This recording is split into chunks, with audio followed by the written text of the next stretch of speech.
มาถึงแล้วนะนัดชิงเนาะศึกยูฟ่ายูโรปาลีกเนาะที่เด็กกายกับเด็กผีรอถ่าเบิ่งนัดนี้เนาะนัดนี้ก็จะเป็นอีแมตช์หนึ่งเนาะที่เบิ่งสูสีแล้วก็มันเนาะที่เดายากคาดเดายากสุดๆและอีแมตช์หนึ่งเลยเนาะเอาไปเบิ่งเนาะว่าแมนยูเนาะผ่านเข้าชิงมาชนะโดยการเอาชนะเนาะเอริกบิลบาเนาะ2นัดรวมสกอร์เป็น7-1ส่วนทอตแนมฮอตสเปอร์เนาะเขามาซิงโดยฐานะเอาชนะบรุงกลิม1-1เนาะปีนี้ที่เราหูกันแล้วเนาะว่าคู่ซิงก็จะเป็นมาจากพรีเมียร์ลีกอังกฤษมาเมื่อเนาะถ้าว่าภายในแชมป์ก็จะไปเล่นยูฟ่าแชมเปี้ยนลีกปีหน้าเนาะแล้วก็ปีนี้ซิงกันที่สนามซันมาเมสเนาะของเลติกบิลบาที่ประเทศสเปนเนาะคือนี่เวลา 2 โมงเฮาหูกันเนาะว่าปีนี้เพิ่นจะได้แชมป์ไปครองเนาะแล้วก็เฮาไปเบิ่งรายอัดผู้เล่นตัวจริงผมโดยการฟังทงสกอร์ไปนำกันเลยเนาะเฮาไปเริ่มกันกับแมนยูเนาะโค้ชรูเบนอโมริมเนาะสตาร์ท11ผู้เล่นตัวจริงเนาะมาโดยแผนเนาะ3-4-2-1ผู้รักษาประตูจะเป็นอันเดรโอนาน่าเนาะ3เซนเตอร์จะเป็นมักซาลาอุยแม็กกอยแล้วก็ลินเดเลอร์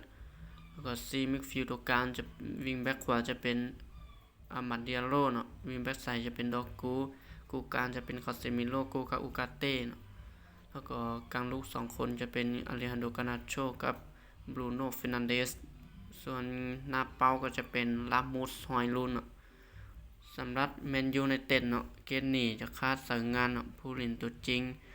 อย่างลิซันโดมาร์ติเนสเนาะแล้วก็นักเตะที่รอเซ็ตความฟิตก็จะมีมัตไทเดลิกแล้วก็เลนี่โยโรแล้วก็โจชัวเซ็กซีแล้วก็จอห์นนี่อีแวนแล้วก็เดียโก้ดาโลเนาะเอาขาไปเบิ่งเนาะทอนแนนทอสเปอร์เนาะโค้ชอันโปเทโกกูเนาะสตาร์เอโปลินตัวจริงมาโดยแผน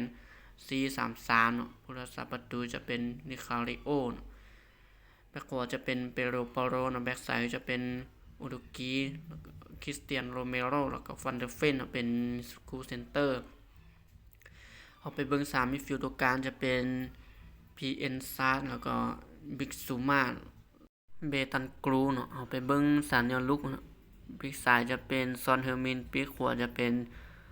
จอห์นสันแล้วก็หน้าเป้าจะเป็นโซรันกี้สำหรับทอนแนนทัสเปอร์เนาะคาดเสริมงานตัวลักพอสมควรเลยเนาะก็จะ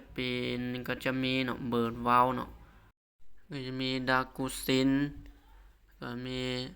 กูลุนเชสกี้เนาะเจนเมดิสันแล้วก็ดานี่สเกเลนแล้วก็ทีโมเวนเนอร์จูนี่ลงสนามบ่ได้เนาะนัดนี้เนาะพบแมนยูเนาะถือว่าเสียหายนักเนาะเอาไปเบิ่งเนาะสถิติเนาะการพบกันระหว่างแมนยูกับสเปอร์เนาะ5นัดหลังสุดเนาะก็จะเป็นสเปอร์เนาะชนะ4เนาะแล้วก็เสมอ1ถือว่าแมนยูเนาะแพ้ทางสเปอร์เนาะ5นัดหลังสุดแล้วก็ปีนี้เนาะยังบ่ชนะสเปอร์ได้เนาะเอาไปเบิ่งเนาะฟอร์มการเล่นของทั้ง2ทีมในพรีเมียร์ลีกเนาะ5นัดหลังสุดเนาะเสมอ1เนาะแล้วก็แพ้4ไปแล้วทั้ง2ทีมเนาะคือกันแล้วก็ตอนนี้ลำดับอยู่ในพรีเมียร์ลีกอังกฤษนี่บ่เอาหยังเลยเนาะอยู่อันดับที่16เนาะเป็นแมนยูเนาะอันดับที่17เป็นสเปอร์เนาะถือว่าเกณฑ์การเล่นเนาะฟอร์มการเล่นในพรีเมียร์ลีกกับยูโรปาลีกนี่ต่างกันเลยเนาะคนละทีมเนาะคนละโลกไปเลยเนาะลิน